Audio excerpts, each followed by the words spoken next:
you believe that God gave you the earth, that God created the earth for you, why would you not have to look after it? Why would you not think that when he came back, he wouldn't go, what the fuck did you do? I gave this to you, motherfucker. Are you crazy? The polar bears are brown. What did you do to the polar bears?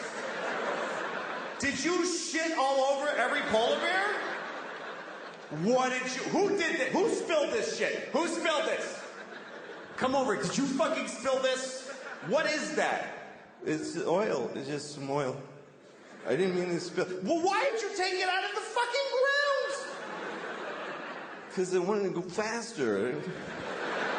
And I was cold. What the fuck do you mean cold?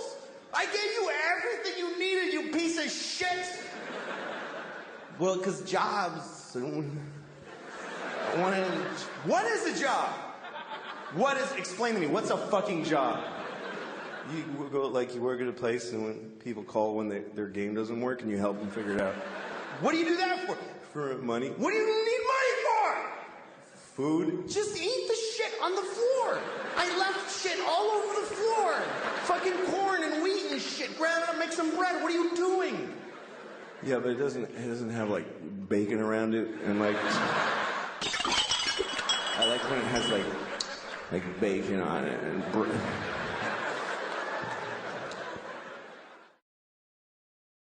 In the Jesus, like, okay, here's one.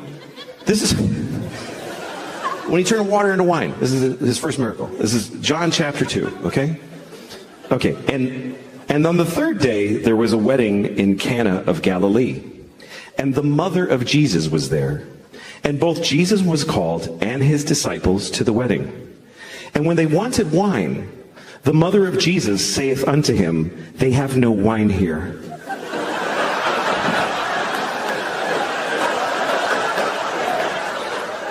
And Jesus saith unto her, woman, what have I to do with thee? Just life. Mary was a fucking alcoholic. He took her to a wedding and there's no fucking wine, Jesus. What am I supposed to do here without wine? And he's like, Mom! Don't!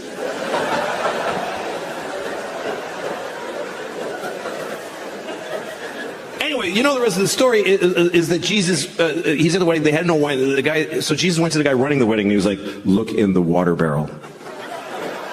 Like that, like a close-up magician. Why don't you take a look? Maybe it's not the Red Queen. Go ahead, flip that card over. What do you think? Told him to look in the water barrel, and he looked, and it was wine. He had turned all their water into wine. Everybody rejoiced. Except the guy running the wedding was probably like, we did need some water. It's actually a bigger problem. I have a feeling a lot of his miracles were met with mixed. Like, oh, thanks. That's great, Jesus. Fuck. Like Lazarus. Lazarus had been dead for 4 days. And Jesus comes to town and he says, Lazarus, rise. And Lazarus comes out of the tomb like, and Lazarus' wife is like, are you fucking kidding me right now?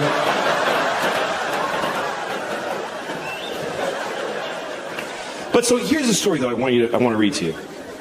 This story, I've never seen it in a Jesus movie. This story is not in any movies about Jesus. And it's not, I never, until I sat and read this, I never heard this story. Because it's weird. We were using the word and they were more in our lives. I swear to God they were more. They were in our culture. There was TV movies about retarded people all the time. Tonight on ABC, a retarded boy's dream. There was one, I remember with Sean Cassidy. I don't know if you remember Sean Cassidy. Some of you are too young. But Sean Cassidy, he began his career as a teen pop idol.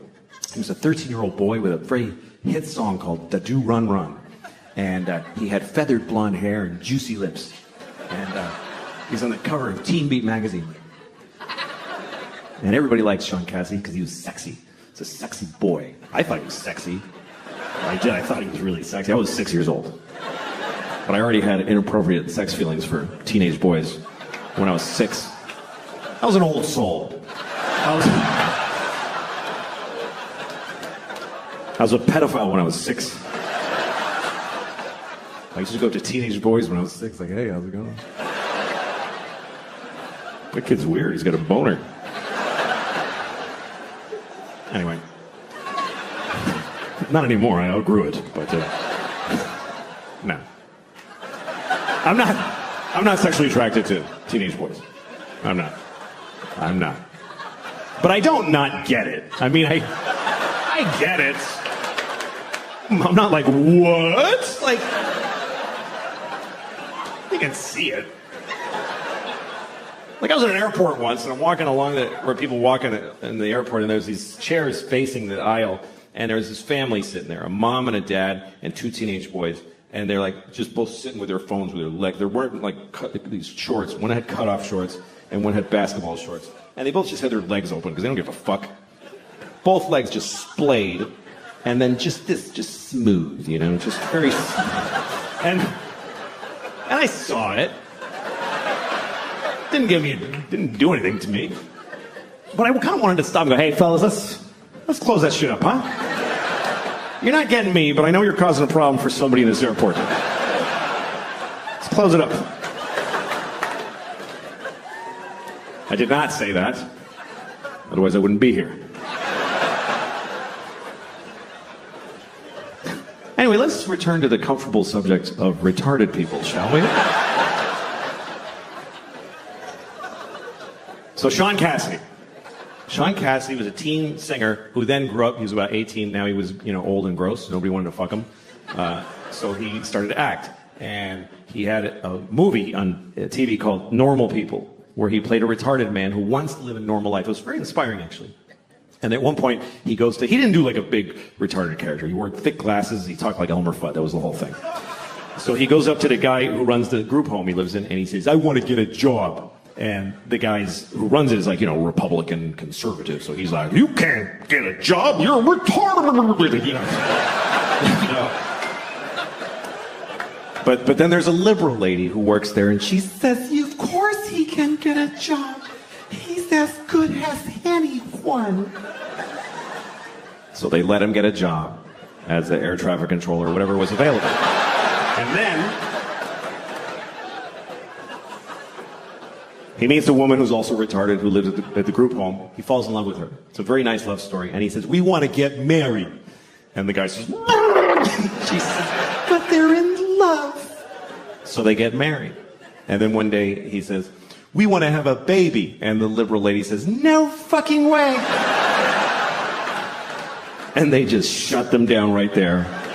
And that's the end of the movie. I swear to God, that's just how it ends. And the point of the movie is just, hey, there's a limit. Like, that's, I guess, what the point of it was. And that's pretty intense. But hey, retarded people were on television. We were talking about it. We were dealing with it. And they said the word retarded about 50,000 times in the movie.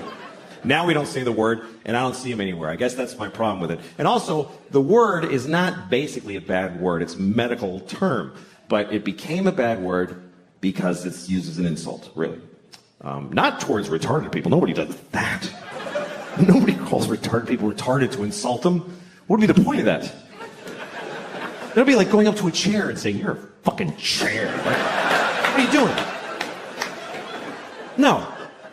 People use it on their friends. Like, you're at a bar. Your friend's like, I don't have any more money for beer. And you're like, you're fucking retarded. Do you know that? And in that moment, no one retarded is insulted. They're not. Do you know why? Because they're not there.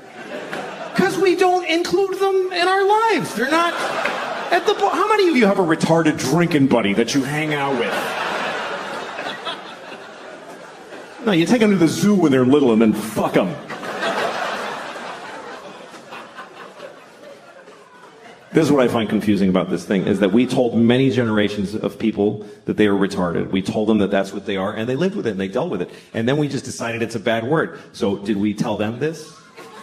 Did we go back to them and explain this to them? Listen, Nelson, I have something to tell you.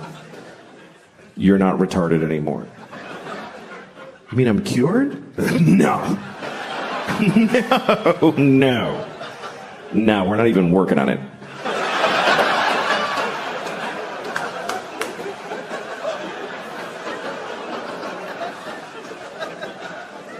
Must be awful to be other kinds of stuff. You know, I'm glad I'm this. This is a pretty good deal when you consider the alternatives. Anything else, any other kind of thing, you're in the food chain. You're in the food. We are out of the food chain. I don't know if we fully appreciate the fact that we got out of the food chain. That is a massive upgrade. Because for every other living thing, life ends by being eaten. That's how all life ends, is every single life except human life. Every life ends like this. Ah! Ah! Ah!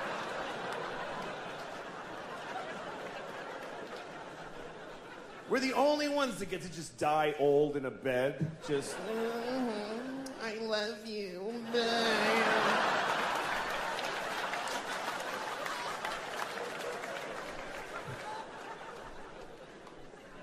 I mean, imagine if we were still in the food chain on top of everything else. Imagine if we were in the food chain. It would just be another thing you gotta deal with. You're already having a bad day. You wake up in the morning, you're making breakfast, you burn your toast, and it's too late to try again. And your kid comes in and says, "Bleh," and you're like, fine. And it's just, why?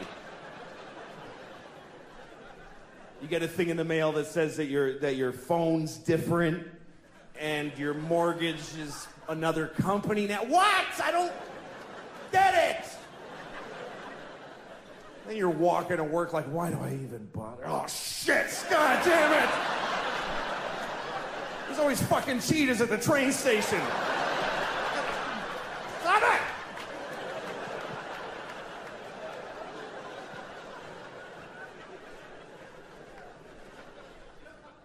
Do you think that sharks would be embarrassed if they knew that we could all see their fins sticking out of the top of the water? I think they'd be bummed, because I don't think sharks are aware of that at all. I think sharks think they're slick. They swim around like, hey, nobody has any idea what's down here. And we're all up here like, there's totally a shark right there.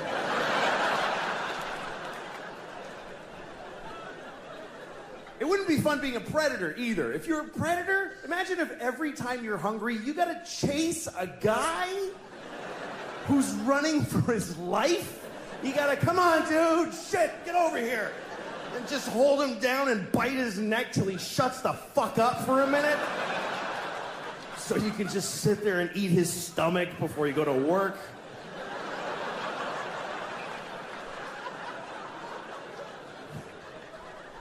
That would really suck. That's why animals just, they go, let's do this together, man. You chase the parents away, I'm gonna eat the kid, and you circle back. That's why they do it like that. Fuck it, I'm eating babies. This is bullshit. I have a solution for the pandemic, by the way, for COVID. I have it. This is it. We test everybody, first of all. Every time we find somebody who has COVID, you kill them. That's it. That's the solution. You won't need another one after that one. That's the final one.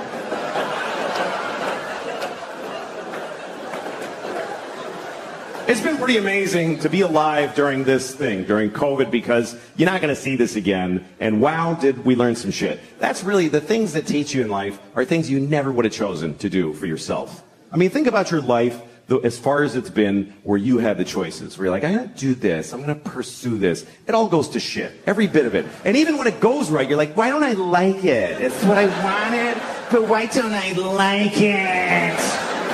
Because it's your choice, and your choices are based on fear and fucking just thin, stupid, shitty hopes.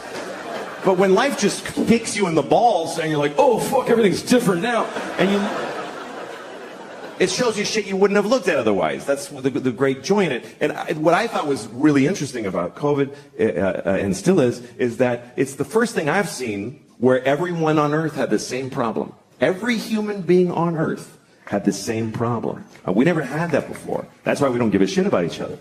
Because you read like, oh, there's floods in Houston. You're like, it's fucking water. What is it? What's your problem? Floods. What is that? Just walk like this. What, you can't handle some water?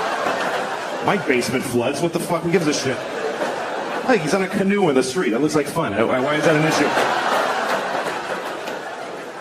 There's fires in California. Blow it out. You fucking blow out a fire? Get the water from Houston and dump it on California. Fucking deal with it. But we all had the same problem. Every person from Zimbabwe to Tokyo to Newark to Honolulu, everybody was doing the same dumb shit. Every person had the same stupid fucking moment at the same, just trying to get the mask out of the well of your car door. I gotta go in Walgreens. Where's my fucking mask? You're trying to, it's got pistachio shells in it and pennies. I'm sure it's still effective.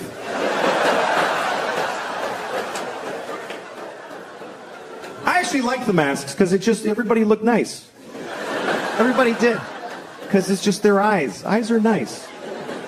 You never hear somebody say, that guy's got gross eyes. It's really, we should hide these. We should keep the masks because this is disgusting. How do we just, with no shame, look inside my face? Spit and a tongue and teeth? It's fucking gross. Cover your mouth. Don't. I'd rather look at your asshole than your mouth. I really would. I'd rather stare into your asshole than glance at your mouth. Assholes aren't that bad, not to look at. We don't like to think about assholes because, like, they're, the shit and the farts and the diarrhea. But that's a small portion of their time. You ever really look at an asshole? You ever really look?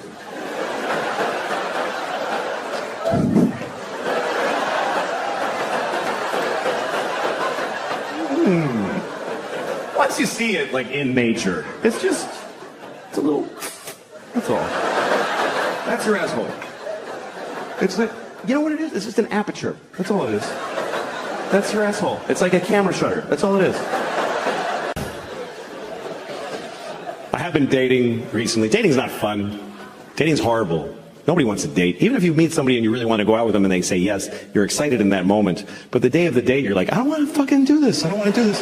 Every time I'm ringing a doorbell to pick a woman up, I'm like, I hope she's dead in there. I really do. I hope something awful happened. I don't want to sit in a place and breathe unevenly for 3 hours and just sweating where your body is folded and just, You ever have a date that goes well? It's like good from the beginning. You're like, you get a little laugh at the beginning, hi, ha, ha, something funny, and they both laugh. Feels good. You see, you agree on stuff. When you don't agree, you laugh about it. You're even able to be quiet a little bit while you're eating, and it's nice, feels comfortable. And then you drop them off, and you're like, I hope I see you again. And she says, I hope so too. And you feel like, this is something new in my life. This is wonderful. Then you go home, and your wife is like, where were you all night? You know, and you're just fucking...